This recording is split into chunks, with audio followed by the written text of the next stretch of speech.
অনেক ধন্যবাদ সবাইকে এই শুভেচ্ছা দেওয়ার জন্য। আর যারা এই একটা বৈরী প্রাকৃতিক পরিবেশ তার মধ্যে সকলে উপস্থিত হয়েছে, সেজন্য আপনাদের সবাইকে ধন্যবাদ জানাচ্ছি। আসসালামু আলাইকুম। আজকে আমরা সবাই যেখানে আপনাদের সাথে কথা বলতে পারছি, সেই জন্য সত্যি আমি খুব আনন্দিত। আমাদের বিজয়ের মাস ডিসেম্বর, আমি আমাদের মাননীয় প্রধানমন্ত্রী বক্তব্য দিচ্ছে, সবাই একটু শুনুন। বিজয় মাসে আমি আন্তরিক শুভেচ্ছা জানাই সবাইকে।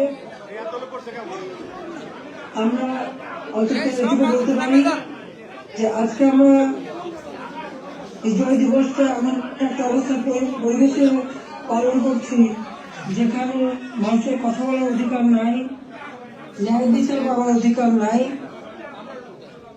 মৌলিক অধিকার থেকে মানুষ বঞ্চিত। এটাই হচ্ছে সবচেয়ে দুঃখের। আমাদের মহান নেতা জাতির পিতা বঙ্গবন্ধু শেখ মুজিবুর রহমানের নেতৃত্বে এই দেশ আমরা স্বাধীন করেছি। আমি জাতির পিতা বঙ্গবন্ধু শেখ মুজিবুর রহমানের প্রতি শ্রদ্ধা জানাচ্ছি। আমি শ্রদ্ধা জানাই জাতির চার নেতার প্রতি, 6 লক্ষ শহীদের প্রতি, 2 লক্ষ মা বোনের প্রতি। আমি আমাদের মুক্তিযোদ্ধাদের জানাই সশ্রদ্ধ সালাম। জনগণের ভোট ভাতের অধিকার, ভোট ও ভাতের অধিকার আদায় করতে চেয়ে যারা জীবন দিয়েছেন তাদের আমি শ্রদ্ধার সাথে স্মরণ করি। 2024 সাল, এই সময় যারা আমাদের আওয়ামী লীগের হাজার হাজার নেতা কর্মীকে হত্যা করা হয়েছে, পুলিশ বাহিনীকে হত্যা করা হয়েছে, সংখ্যালঘুদের হত্যা করা হয়েছে, তাদের বাড়িঘর লুটপাট, মসজিদ, দরগা শরীফ, মন্দির, গির্জা, পাগোডা ধ্বংস করা হয়েছে। আর আমাদের আওয়ামী লীগের সম্পূর্ণ জেলা, উপজেলা, ইউনিয়ন পর্যায় পর্যন্ত বাড়ি ঘর, ব্যবসা প্রতিষ্ঠান অগ্নিসংযোগ করা হয়েছে, প্রতিটি প্রতিষ্ঠানে অগ্নিসংযোগ করা হয়েছে, লুটপাট করা হয়েছে। আর এই থানাগুলিতে আগুন দেওয়া হয়েছে, পুড়িয়ে পুলিশ হত্যা করেছে। কাজে বর্তমান যারা শাহাদাত বরণ করেছে, যারা এই ধরনের ঘটনার শিকার হয়েছে, ছাত্র, শিক্ষক, আইনজীবী, সাংবাদিক, বুদ্ধিজীবী এবং আমাদের আওয়ামী লীগের নেতা কর্মী, পুলিশ বাহিনী সহ আনসার, বিডিপি যারা মৃত্যুবরণ করেছে, আমি তাদের সকলের আত্মার মাগফিরাত কামনা করি। পরিবারের প্রতি আমার সমবেদনা জানাই। আমি জাতীয় চার নেতার প্রতি শ্রদ্ধা জানাই। 15 আগস্ট বাঙালির জীবন একটা কলঙ্কময় অধ্যায়। সেদিন হারিয়েছে আমি আমার বাবা, মা, ভাই সকলকে। আমার মা বেগম ফজিলাতুন্নেসা, আমার 3 ভাই কামাল জামাল রাসেল, কামাল জামালের নগর পরিচয় সুলতানা রুজি, আমার একমাত্র চাচা শেখ আবু নাসের, মুক্তিযোদ্ধা আমাদের শেখ ফজলুল হক মনি, তার অন্তঃসত্ত্বা স্ত্রী আব্দুর রাউফ সানিয়াবাদ, তার 13 বছর মেয়ে বেবি, 4 বছরের নাতি সুকান্ত, 10 বছরের ছেলে আরিফ, তার ভ্রাতুষ পুত্র ভাগ্নে সহ 15 আগস্টে যারা শাহাদাত বরণ করেছেন, আমি তাদের আত্মার মাগফিরাত কামনা করি। আমার বাবার মিলিটারি সেক্রেটারি ব্রিগেডিয়ার জাবির উদ্দিন এবং পুলিশ অফিসার সিদ্দিকুর রহমানকে আমি শ্রদ্ধা জানাই। আজকে আমি আপনাদের সাথে কথা বলতে চেয়ে বারবার মনে পড়ছে যে বাংলাদেশের প্রতিটি অর্জনের সাথে আমাদের প্রবাসী বাঙালিদের অবদান রয়েছে। সে আগরতলা ষড়যন্ত্র মামলা থেকে জাতির পিতাকে মুক্ত করা থেকে শুরু করে আমাদের মহান মুক্তিযুদ্ধে, এবং সেই 2007 সালে যখন আমাকে দেশে ফিরতে বাধা দিয়েছিল তখনকার সরকার, সে সময়ও আপনাদের সকলের সহযোগিতা পেয়েছি। আজকেও যখন বাংলাদেশ অত্যন্ত একটা কঠিন সময়ের মধ্য দিয়ে যাচ্ছে, একটা ফ্যাসিস্ট সরকারের অধীনে বাংলাদেশের মানুষের মৌলিক অধিকার, বেঁচে থাকার অধিকার সবই হরণ করা হয়েছে। সারা বাংলাদেশ জ্বলছে, প্রতিটি প্রতিষ্ঠান আগুনে পোড়ানো। সেই অবস্থায়ও প্রবাসীরা আজকে নির্যাতিত, নিপীড়িত মানুষের পাশে আছেন। আমি আপনাদের প্রতি কৃতজ্ঞতা জানাই, আন্তরিক ধন্যবাদ জানাই এই চরম দুঃসময় মানুষের পাশে দাঁড়ানোর জন্য। যে বাংলাদেশকে আমরা গড়ে তুলেছিলাম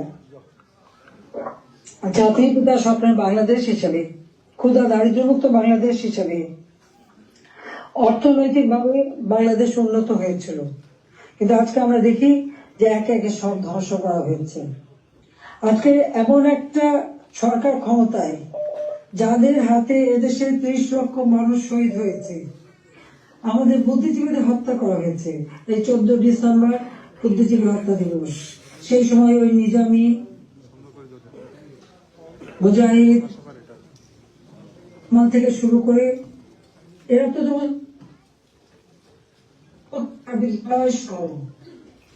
বিশ্ববিদ্যালয় থেকে শিক্ষক, ইঞ্জিনিয়ার, ডাক্তার সকল বুদ্ধিজীবীদেরকে তুলে নিয়ে যে নির্মমভাবে হত্যা করা হয়।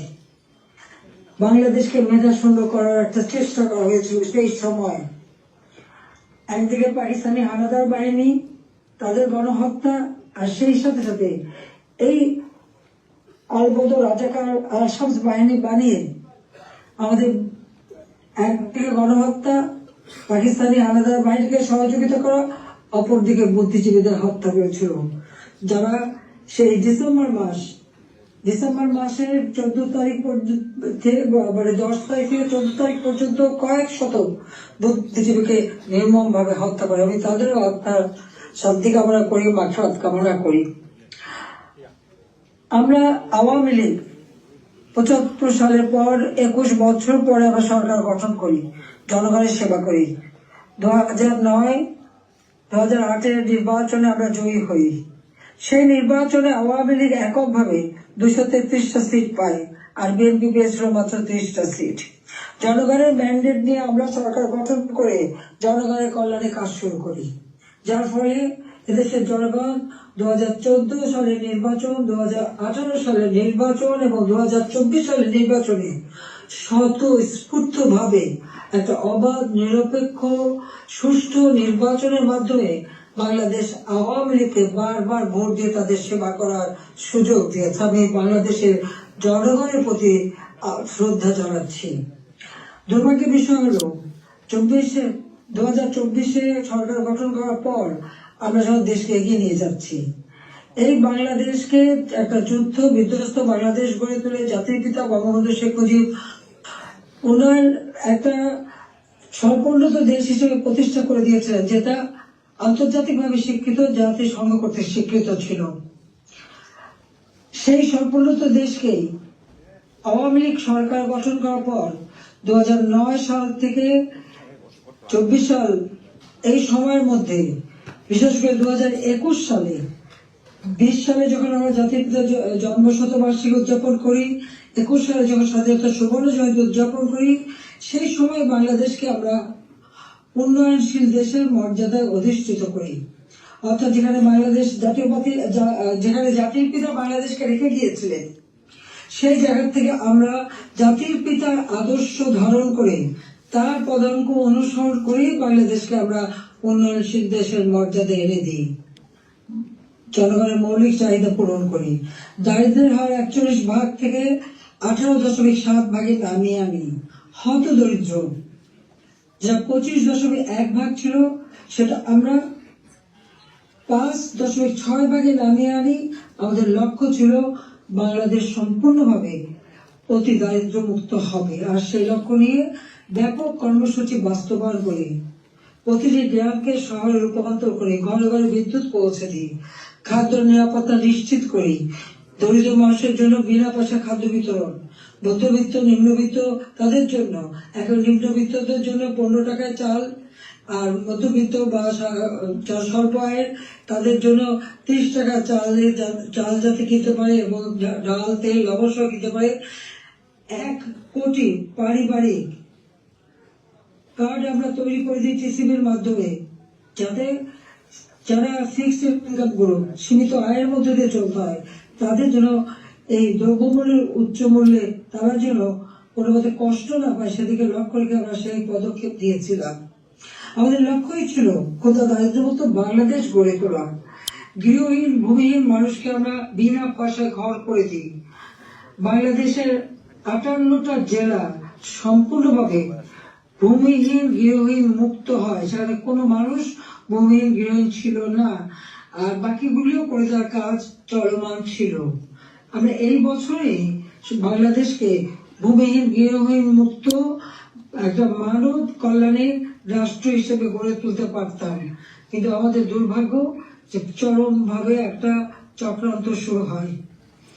এই চক্রান্তটা যে করা হয়েছিল সেটা আপনারা নিজেরাই জানেন, যে এখানে ডক্টর ইউনূস সে বহুদিন থেকে চেষ্টা করেছিল, 2007 দল করার চেষ্টা করেছিল, ব্যর্থ হয়েছিল। এরপর সে ষড়যন্ত্রে লিপ্ত হয় এবং সেটা সে নিজেই বলেছে। যখন জাতিসংঘে গিয়েছিল বিল ক্লিন্টন ফাউন্ডেশনের এক অনুষ্ঠানে বিল ক্লিন্টনের সঙ্গে পরিচয় করার সময় সে বলেছিল যে 2024 জুলাই 7 তারিখ থেকে যে কোটা আন্দোলন শুরু হয়, এটা কোনো ছাত্র জনতার আন্দোলন ছিল না, এটা ছিল তার মেটিকুলাসলি ডিজাইন করা একটা পরিকল্পিতভাবে আন্দোলন, যার মাধ্যমে আমাকে ক্ষমতাচ্যুত করে এবং তার মাস্টার মাইন্ড দিয়ে সে পরিকল্পনা করে এটা করেছিল।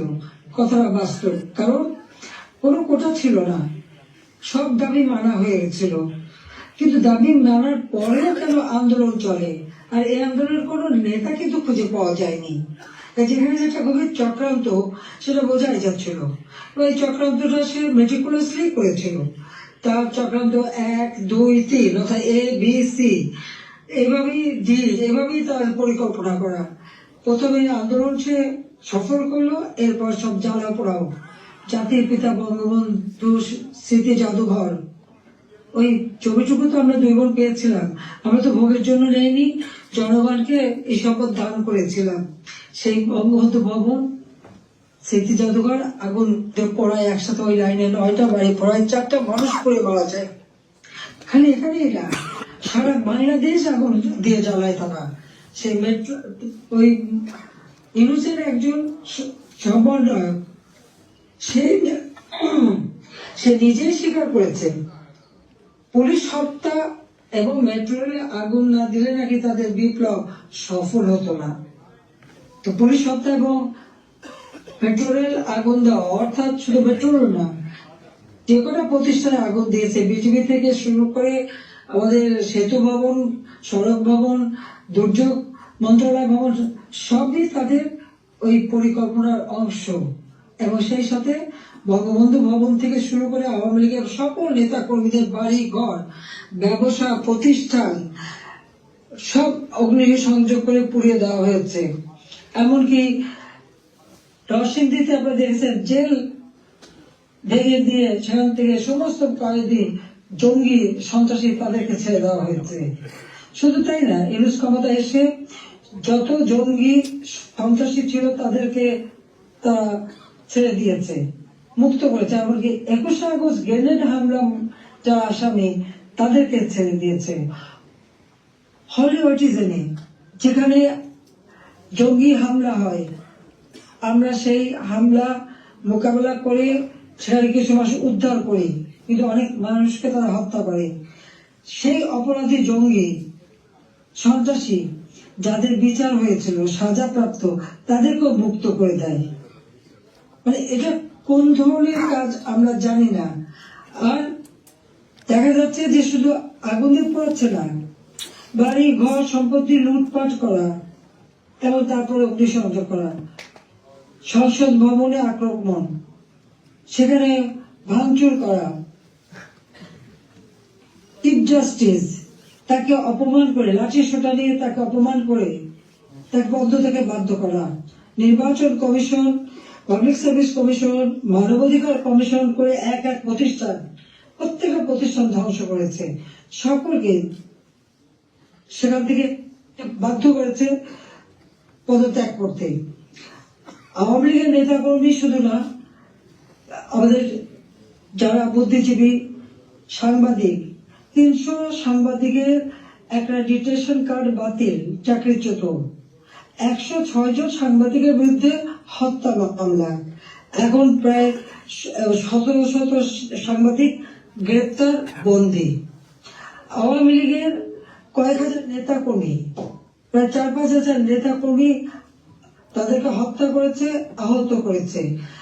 পুলিশ 3000-এর মতো পুলিশ তাদেরকে পুলিশকে হত্যা করেছে। আনসার 40 জন আনসারের কোনো খবরই নাই, তাদের গুম হয়ে গেছে, তারা বাড়ি ঘরে আসতে পারে না, জানেও না তারা কোথায় আছে। তাদেরকে মেরে তাদেরকে লাশ পর্যন্ত গুম করে দেওয়া হয়েছে। সব ব্যবসায়ী, সাংবাদিক, সংস্কৃতি কর্মী, পেশাজীবী প্রত্যেকের বিরুদ্ধে মিথ্যা মামলা আর হত্যা মামলা। আমি জানি না পৃথিবীর কোন দেশে এত হত্যা মামলা হয় কিনা। আমার নিজের একার বিরুদ্ধেই তো বোধহয় 250 মামলা, তাও আবার হত্যা মামলাই অধিকাংশ। একদিকে হত্যা মামলা দিয়েছে এবং আমাদের যত নেতা কর্মী তাদেরকে গ্রেপ্তার করেছে। গ্রেপ্তার করবার পর যখন কোর্টে নেয় তাদের উপর হামলা করা হয়। এটা তো পৃথিবীতে আমরা কোনোদিন দেখিনি। আপনারা জানেন যে এমনকি একজন সাধু চিন্ময় কৃষ্ণ দাস, তাকে গ্রেপ্তার করা হলো, কিন্তু তার পক্ষে আইনজীবী দাঁড়াতে পারবে না। এটা কোন ধরনের বিচার যে একজন আসামির পক্ষে আইনজীবী দাঁড়াতে পারবে না? যদি কোনো আসামি আইনজীবী না দিতে পারে তো এটা সরকারের দায়িত্ব আইনজীবী নিয়োগ দিয়ে দেওয়া ন্যায় বিচারের স্বার্থে। বাংলাদেশে ন্যায় বিচার নাই, এবং তার পক্ষে দাঁড়ালো কেন? সেই জন্য আইনজীবী পিটিয়ে হত্যা করা। এবং তাদের এবারে আমরা একটা অদ্ভুত ব্যাপার দেখি যে মানুষকে পিটিয়ে হত্যা করা। মানুষ কেন? অবলা পশুও রেহাই পায় না। আওয়ামী লীগ নেতার বাড়িতে তাকে পায়নি বলে তার বাড়ির পালা গরু, সেই গরুকেও তারা কিভাবে পিটিয়ে হত্যা করেছে এই জামাত শিবির এবং আমাদের রিনু সাহেবের মানে সন্ত্রাসী ক্যাডাররা, সেটা নিশ্চয়ই আপনারা ভিডিওতে দেখেছেন। ছাত্রলীগের নেতাকে পায়নি, তার মা নামাজ পড়ছিল তার মাথার বাড়িতে, তাকে সেখানে মেরে ফেলেছে। যুবলীগের নেতা এই মৌলভীবাজারে গত কালকের ঘটনা 7 তারিখে সেখানে আগুন দিয়ে যুবলীগ নেতার মা এবং চাচিকে পুড়িয়ে হত্যা করেছে।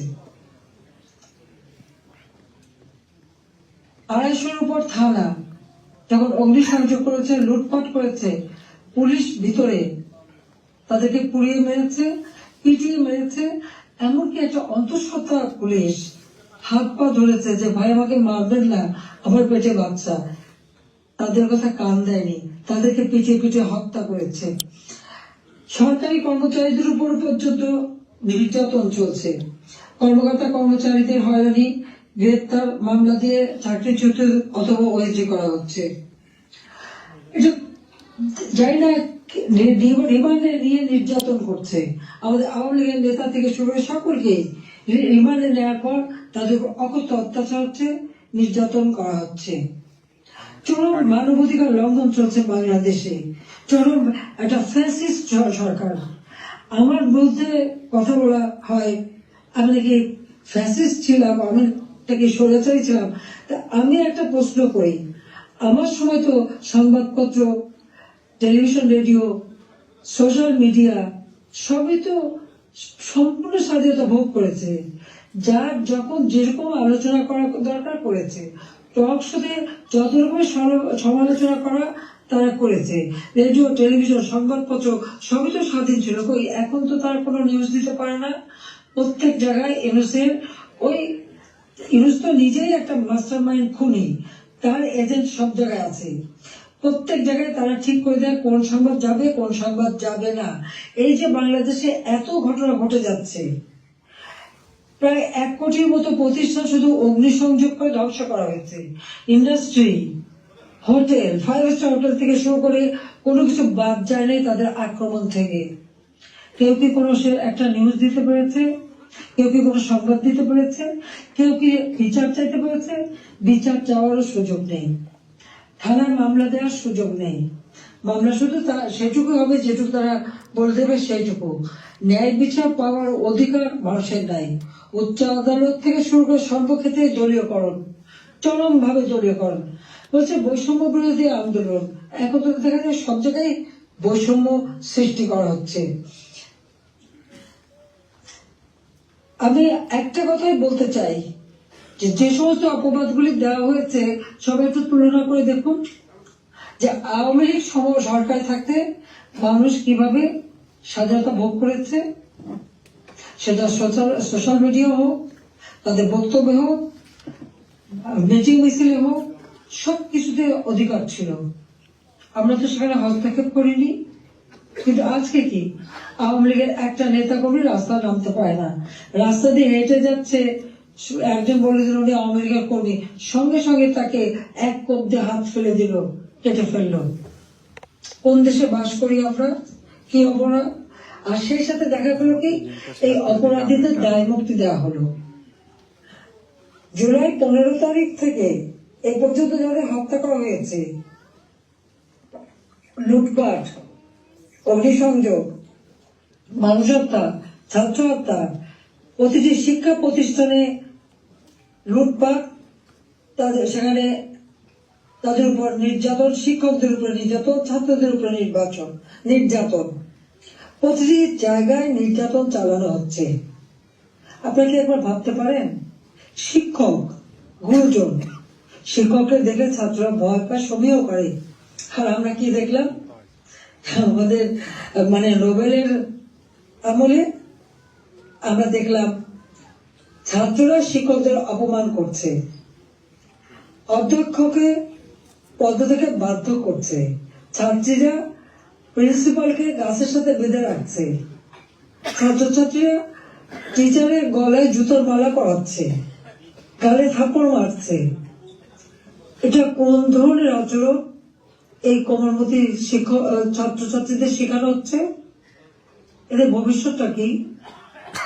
এরা কি আবার ভবিষ্যতে কোনদিন বলে বসবে তুমি আমার বাবা না, রিজাইন করো, যেমন শিক্ষকদের রিজাইন করেছে?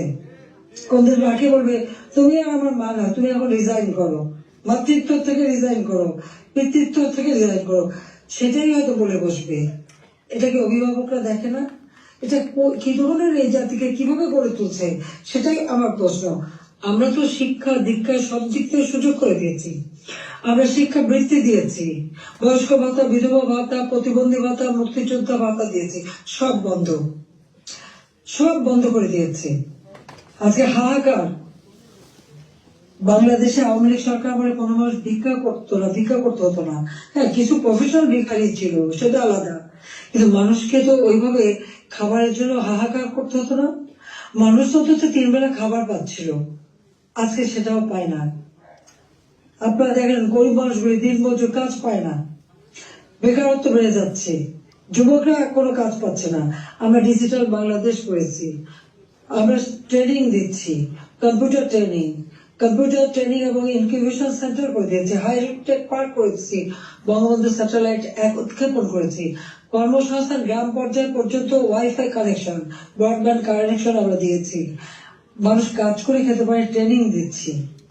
আর এখন বিদ্যুৎ নাই, কেউ কাজ করতে পারে না, প্রত্যেকটা গ্রামকে শহরে রূপান্তর করেছি, আমরা রাস্তাঘাট, ব্রিজ সব করেছি। এখনো বলে এই বড় বড় মেগা প্রজেক্ট, এটা দুর্নীতি খুঁজবে। হ্যাঁ, আমি চ্যালেঞ্জ দিচ্ছি, দুর্নীতি খুঁজে বের করুক। মানি লন্ডারিংয়ের কথা কমিটি বানিয়েছে, তারা করে দিল অর্থনীতির বিষয়ে। আমার প্রশ্ন, মানি লন্ডারিং এর খোঁজ করবেন? সবার আগে ওই ইউনুসের মানি লন্ডারিং এর খোঁজটা করুন। গ্রামীণ ব্যাংকে কত টাকা পাচার করেছে গ্রামীণ ফোনের, আগে সেই হিসাবটা বের করেন, তাহলে দেখবো স্বচ্ছার সাথে। নিজের নামে দুর্নীতির মামলা হয়েছে, সেই দুর্নীতি দমন কমিশন তাদেরকেও পদকে বাধ্য করে দলীয়করণ করা হয়েছে, আর সেই দুর্নীতির সব মামলা প্রত্যাহার করে নেওয়া হয়েছে। 666 কোটি টাকা ট্যাক্স, কত সম্পদের মালিক যে এত টাকা ট্যাক্স হয়, সেই ট্যাক্সও তার দেওয়া লাগবে না, সেটাও মাপ। নিজের ট্যাক্স মাপ করিয়ে নিয়ে, নিজের দুর্নীতি মামলা প্রত্যাহার করে নিয়ে অন্যের দুর্নীতি খুঁজতে যাওয়া আর অন্যকে ট্যাক্স দেওয়ার জন্য আবেদন করা, এটা কোন ধরনের মানসিকতা, কোন ধরনের খেলা? বা এটা তো জাতির সাথে তামাশা করা, সেটা তো তামাশা করছে, এটাই আমার মনে হচ্ছে। আজকে বিচার নেই, মানুষ ন্যায় বিচার থেকে বঞ্চিত। আজকে মানুষের পেটে খাবার নেই, আজকে চারিদিকে হাহাকার, মানুষের কথা বলার অধিকার নেই, রাজনীতি করার অধিকার নেই। আমাদের আওয়ামী লীগ কোন অপরাধটা করেছে? বাংলাদেশের মানুষের যতটুকু অর্জন আওয়ামী লীগের হাত দিয়েই, সেই বাংলা ভাষায় কথা বলার অধিকার থেকে শুরু করে স্বাধীনতা অর্জন, বিজয় অর্জন, এই 16ই ডিসেম্বর আমাদের বিজয় দিবস, এই বিজয় অর্জন সবই আওয়ামী লীগের হাত ধরে। বাংলাদেশে কে একটা যুদ্ধ বিধ্বস্ত দেশ, একটি প্রদেশকে রাষ্ট্রে উন্নীত করা, এটাও আওয়ামী লীগের দ্বারা। সর্বোন্নত দেশ থেকে আজকে উন্নয়নশীল দেশের মর্যাদা, এটাও তো আওয়ামী লীগ অর্জন করে দিয়েছে। প্রবাসী যারা আছেন, Yes. আওয়ামী লীগ সরকার আগে আপনারা প্রবাসে ছিলেন, বাংলাদেশ কোথায় ছিল? সেই সময় আপনারা মানুষের কাছে গেলে কিভাবে, মানুষ তো করুণার চোখে দেখতো। জাতিপিতা বলেছিলেন ভিক্ষুক জাতির কোনো ইজ্জত থাকে না, তাহলে ভিক্ষুক জাতি হতে চায়নি, আত্মমর্যাদাশীল জাতি হিসেবে বাংলাদেশকে করতে চেয়েছিলাম, আর সেভাবে গড়েছিলাম। আপনারা নিজে একবার চিন্তা করে দেখেন, আমি সরকারে থাকতে বাংলাদেশ শুনলে পৃথিবী কি বলতো? পৃথিবী বলতো বাংলাদেশ উন্নয়নশীল দেশ, বাংলাদেশ একটা উন্নয়নের মডেল, বাংলাদেশের উন্নয়ন একটা বিস্ময়। বাংলাদেশের মানুষ যেখানে যেত মর্যাদা পেত। আমরা নিজস্ব অর্থায়নে পদ্মা সেতু নির্মাণ করে বাংলাদেশকে দেখিয়ে দিই এবং সারা বিশ্বকে দেখিয়েছি বাংলাদেশ পারে, অসাধ্য সাধন করতে পারে, সেটা আমরা দেখিয়েছিলাম। কিন্তু আজকে যিনি পদ্মা সেতু টাকাও বন্ধ করেছিলেন একটা এমডি পদে থাকতে পারেননি বলে, সরকারের মধ্যে মামলা করে হেরে গিয়েছিল, যিনি লেবারদের অর্থ আত্মসাৎ করে সেই টাকা দুর্নীতি করে লেবার কোর্টে মামলায় সাজাপ্রাপ্ত আসামি হচ্ছে ইউনূস। লেবার কোর্টে তার সাজা পর সে যখন জামিনে আবেদন করে, সে কিন্তু জামিন পেয়েছিল, সরকারের পক্ষ থেকে তো বাধা দেওয়া হয়নি। কিন্তু আজকে দেখেন আপনারা, হাজার হাজার আওয়ামী লীগের নেতা কর্মী, প্রায় 30,000-এর মতো মামলা দিয়েছে। সব মামলা বেশিরভাগ হলো, এর 90% হলো হত্যা মামলা, কেউ জামিন পাবে না। সে তো সাজা পেয়েও জামিন পেয়েছিল আওয়ামী লীগ সরকারের আমলে। সে নিজে একটু ভেবে দেখুক, আপনারাও বিচার করে দেখেন। আমি বিশ্বের সবাইকে বলতে আপনারাও বিচার করেন। কই আওয়ামী লীগ তো বাধা দেয়নি কোনো।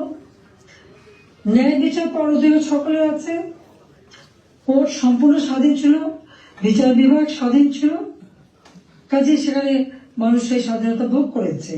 কিন্তু আজকে তারা নাকি স্বাধীন করেছে দেশ, চলার স্বাধীনতা নেই, ঘরে শান্তিতে ঘুমাবের উপায় নেই, চুরি ডাকাতি, যে কোনো সময় আপনার ঘরে ঢুকতে পারে, যে কোনো সময় আপনার খোঁজ খবর নিতে, তদন্ত করবে ইত্যাদি। কাদের কে হুকুম দিচ্ছে তার কোনো ঠিকানা নেই। কতগুলি লাঠি সোটা হাতে নিয়ে আপনার ঘরে ঢুকে গেল, অস্ত্র হাতে নিয়ে ঢুকে গেল, অমনি সেখানে ডাকাতি করলো, চুরি করলো, চলে আসলো। আপনি কার কাছে বিচার চাইবেন? কার কাছে বিচার চাইবেন? কোনো বিচার চাওয়ার অধিকার নাই, ন্যায় বিচারের কোনো অধিকার নেই। এমন একটা দুর্বিষহ অবস্থা, আজকে সমস্ত জিনিসের দাম বেড়ে গেছে। আমাদের কথা অত্যন্ত স্পষ্ট, যারা নির্বাচিত জনপ্রতিনিধি আইন করে নির্বাচন কমিশন গঠন করে নির্বাচনগুলি হয়েছে, স্থানীয় সরকার নির্বাচন, জেলা পরিষদ, উপজেলা পরিষদ, ইউনিয়ন পরিষদ, সমস্ত নির্বাচিত প্রতিনিধিরা তাদেরকে এক কলমের খোঁচায় তাদেরকে সরিয়ে দেওয়া হয়েছে, বাড়ি পাঠিয়ে দেওয়া হয়েছে। কেন? তারা তো নির্বাচিত হয়ে মানুষের পাশেই দাঁড়াতো। ঘূর্ণিঝড় গেল, বন্যা গেল, কেউ তো যারা এই বন্যায় ক্ষতিগ্রস্ত, ঝড়ে ক্ষতিগ্রস্ত, তাদের পাশে তো কেউ দাঁড়ায়নি। তাদের নাম করে টাকা তুলেছে, হাজার কোটি টাকা রিলিফ সংগ্রহ করেছে, কিন্তু কয়টা মানুষকে সাহায্য করেছে? আজকে যদি স্থানীয় সরকারের প্রতিনিধিরা থাকতো, এই জনপ্রতিনিধি তো মানুষের পাশে দাঁড়াতো, কিন্তু সেটা দাঁড়াতে পারেনি। কাজে আমাদের কথা খুব স্পষ্ট, এক কলমের খোঁচায় জনগণের ভোটে নির্বাচিত প্রতিনিধিদের সেই বিদায় দেওয়া, এটা জনগণকে অপমান করা, ভোটারকে অপমান করা, কাজে তাদেরকে আবার স্বস্থানে স্থান করে দিতে হবে। সরকারি কর্মকর্তা, কর্মচারী শেখ হাসিনার সরকার হত্যা বন্ধ করতে হবে, মামলা থেকে তাদের রেহাই দিতে হবে, চাকরিচ্যুতি করা হলে, বহিষ্কৃত করা হলে তাদের পুনরায় কাজের ব্যবস্থা করতে হবে। আওয়ামী লীগ সহ সমস্ত রাজনৈতিক নেতা কর্মী, ব্যবসায়ী, সাংবাদিক, সংস্কৃতি কর্মী, পেশাজীবী, শিক্ষক যাদেরকে গ্রেপ্তার করা হয়েছে, মিথ্যা মামলা দেওয়া হয়েছে, সকল মিথ্যা মামলা প্রত্যাহার করতে হবে এবং সকল বন্দীদের মুক্তি দিতে হবে। সেই সাথে সাথে দায় মুক্তি দেওয়া হয়েছে। 15 জুলাইয়ের পর থেকে যারা অপরাধ করেছে তাদেরকে দায় মুক্তি দিয়েছে। এই দায় মুক্তি দিয়ে কিন্তু একটা কাজ করেছে, দায় মুক্তি দেওয়ার অর্থ মানে কি? তার মানে এরা অপরাধী। 15 জুলাই থেকে যে হত্যাকাণ্ড, ছাত্র হত্যা মিছিলে, পুলিশ হত্যা, রাজনৈতিক নেতাকর্মী হত্যা, সাংবাদিক হত্যা, সংস্কৃতি কর্মী হত্যা, যতগুলি হত্যাকাণ্ড ঘটেছে সেই হত্যাকাণ্ডগুলি এবং যতগুলি অগ্নিসংযোগ হয়েছে সেগুলি যারা সংগঠিত করেছে পূর্ণ তদন্ত করে তাদের বিচার করতে হবে। আর এই মিথ্যা মামলাগুলি যাদের বিরুদ্ধে দেওয়া হয়েছে সব মামলা প্রত্যাহার করতে হবে। 15 জুলাই থেকে 8 আগস্ট পর্যন্ত যাদের দায় মুক্তি দেওয়া হয়েছে, এই দায় মুক্তি দেওয়ার কোনো অধিকার নেই, তাদের বিচার করতে হবে। কারণ দায় মুক্তি দিয়ে আমাদের মাস্টার মাইন্ড খুনি ইউনূস সাহেব এটাই প্রমাণ করেছে যে এরা সব অপরাধী, এই সমস্ত অপরাধ তারা করেছে। একই সাথে মিছিল করেছে, ক্লোজ রেঞ্জে গুলি করা হয়েছে, মানুষ মারা হয়েছে। আবু সাইদের হত্যাকাণ্ড, মুগ্ধর হত্যাকাণ্ড, সব হত্যাকাণ্ডের জন্য কিন্তু এই মাস্টার মাইন্ডেরই দায়ী। কারণ তারাই এই হত্যাকাণ্ড ঘটিয়েছিল, কারণ লাশ ফেলো সরকার পড়ে যাবে। হ্যাঁ, আমি যদি আরো শক্তি প্রয়োগ করতাম অনেক লাশ পড়তো, আমি সরে আসতাম না। কিন্তু আমি তো লাশের উপরে লাশ ফেলতে চাইনি, আমি তো চাইনি মানুষ আরো জীবন দিক। কারণ আমি তো স্পষ্ট দেখতে পাচ্ছি যে পরিকল্পিতভাবে হত্যা হচ্ছে, পুলিশকে খামাখা দোষারোপ দিচ্ছে, পুলিশকে তো রাবার বুলেট ব্যবহার করেছে এবং যখন পুলিশকে মেরে ঝুলানো হয়েছে তখন তারা তাদের জীবন বাঁচাতে চেষ্টা করেছে। এটা কিন্তু একটা ইউনিভার্সাল সিস্টেম, এটা বিশ্বব্যাপী আছে, তাদেরও আত্মরক্ষার সুযোগ আছে। কিন্তু যারা এভাবে পিটিয়ে পিটিয়ে হত্যা করলো, যারা আগুন জ্বালিয়ে দিয়ে পুড়িয়ে হত্যা করলো, তাদের বিচার কেন হবে না? যারা ঘরে ঘরে যে লুটপাট করলো, আগুন দিল, এমপি হোস্টেল, সংসদ ভবন, সেগুলি যারা ভাঙচুর করেছে, প্রত্যেকটা এমপির হোস্টেলের রুম তারা লুটপাট করেছে, তারা ভেঙে ভেঙে। প্রথমে চুরি করেছে, লুটপাট করেছে, ছাত্র নামধারী, তারপরে সেখান থেকে পরে পুলিশে দিয়েছে। প্রত্যেকটা বাড়ি বাড়ি যে হামলা, লুটপাট। আমাদের তো কিছুই নেই, গণভবন লুটপাট, আমি তো গণভবন ছেড়ে দিয়ে আসছি।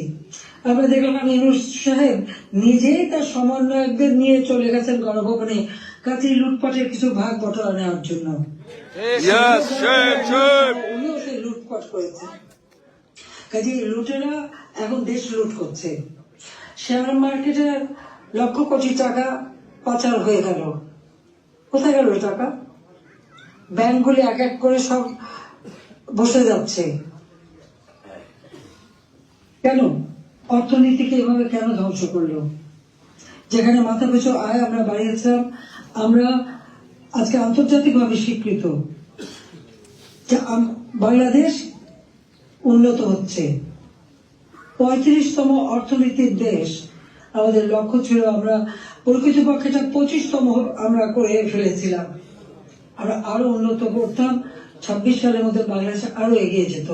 41 সালের মধ্যে বাংলাদেশকে আমরা একটা আধুনিক স্মার্ট বাংলাদেশ গড়ে তুলব, সেই লক্ষ্য নিয়ে আমরা কাজ করছিলাম। কেন বাংলাদেশকে বাংলাদেশের অগ্রযাত্রা ব্যাহত করা হলো, সেই জবাব এই খুনি ইউনূস, ফ্যাসিবাদ, স্বৈরাচার তাকে দিতে হবে, সেই জবাব তাকে দিতে হবে, তার ওই মাস্টার মাইন্ড এবং তার সমন্বয়কদের দিতে হবে, তার উপদেষ্টাদের দিতে হবে। Yes! হাসিনার বিচার করে কি বিচার করবে? আমি তো কি অন্যায় করেছি? গরিবের পেটে ভাত দিয়েছি, এটা অন্যায়? ন্যায্য মুক্ত করেছি, এটা অন্যায়? জনগণকে কথা বলার সুযোগ দিয়েছি, ভোটের অধিকার ফিরিয়ে দিয়েছি, হত্যাকুশ ষড়যন্ত্র রাজনীতি বন্ধ করেছি, এইগুলি আমার অন্যায়? আমার হাত দিয়ে তো কোনো খুন হয়নি, আমি তো মানুষের জীবন দিতে আসিনি, আমি মানুষের জীবন দিয়েছি, জীবন উন্নত করেছি। যারা জীবন নিয়েছে, যারা হত্যাকাণ্ডের সঙ্গে জড়িত, তাদের বিচার হবে। এবং Yes! সংবিধানের ৭ম অনুচ্ছেদে খ অনুযায়ী কেউ যদি অবৈধভাবে ক্ষমতা দখল করে, তার বিচার হয়। Yes! আরেকজন জনপ্রতিনিধির কাছে ক্ষমতা হস্তান্তর করতে পারে। আমি তো সেই সুযোগ পাইনি। হ্যাঁ, আমি সরে এসেছিলাম যেন লাশের উপরে লাশ না পড়ে, সেই জন্য।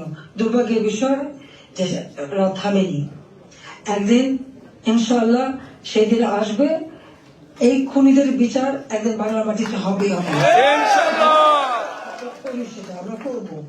যেমন যুদ্ধ অপরাধীদের বিচার করেছি, 15 আগস্টের হত্যাকারীদের বিচার করেছি। আমি জানি এই যুদ্ধ অপরাধীদের বিচার করেছি বলে আমার বিরুদ্ধে মামলা, এবং আইসিটিতে ওই আন্তর্জাতিক যে ট্রাইব্যুনাল আমরা করেছিলাম যুদ্ধ অপরাধীদের বিচার করতে, আজকে সেই কোর্ট করে সেখানে আমার মামলা হবে, সেখানে আমার বিচার হবে। কেন? সেই সময় যুদ্ধ অপরাধীদের যে ডিফেন্সে ছিল তাকেই করেছে চিফ প্রসিকিউটর এই আইসিটি। আর জামাতের একটা দল হয়েছিল এবি পার্টি, সেই পার্টির যে একজন যে প্রেসিডেন্ট ছিল সে হয়ে গিয়েছে এই আইসিটি চেয়ারম্যান। তো সেখানে ন্যায় বিচার কি করে হবে? আর এটা কিভাবে করে? এটাও তো একটা বিচারের একটা নর্মস, তাতে পড়ে না। কিন্তু গায়ের জোরে সব করবে তারা, কারণ তাদের হাতে অস্ত্র আছে, লাঠি আছে, পেট্রোল বাহিনী আছে, সন্ত্রাস বাহিনী আছে, সেটা দিয়ে তারা এই বিচার করতে চায়। এটাই তারা করবে, এটাই তাদের লক্ষ্য। যাক, আমি অনেক সময় নিলাম, আপনারা ধৈর্য ধরে আমার বক্তব্য শুনেছেন, আমি আপনাদেরকে আন্তরিক ধন্যবাদ জানাই। ইনশাল্লাহ এই বিজয়ের মাস আমাদের, এই অন্ধকার কেটে যাবে, নতুন সূর্য উদিত হবে।